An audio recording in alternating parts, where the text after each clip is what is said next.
Alright guys, I'm getting ready for my truffle rice. So here's my chicken. These are chicken thighs that I cooked up yesterday. And as you can see, I just left them in the fridge so they can dry up a bit. And there's some carrots, and then we're going to put it all together. So stay tuned, I'm going to be right back. Alright, as you can see, I put the carrots, onions in there. I'm going to put the chicken in right now. As you can see, wild rice is in there. That's why it looks a little dark there. And the chicken is going in. There you go. So that's going to go in. I'm going to add the truffle.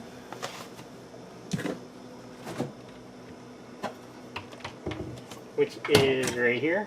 So I'm going to add a couple pieces of that. That'll give it a nice aroma to it.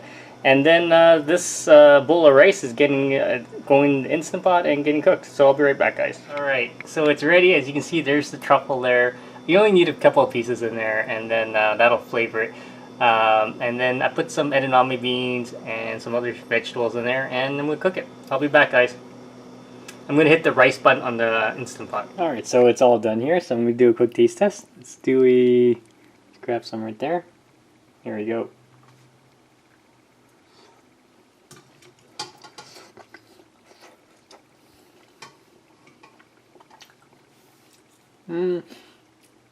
So the truffle taste is not even there, but you get a lot of that chicken flavor and a lot of the onions, and the truffle's like very slight. But other than that, guys, definitely check it out.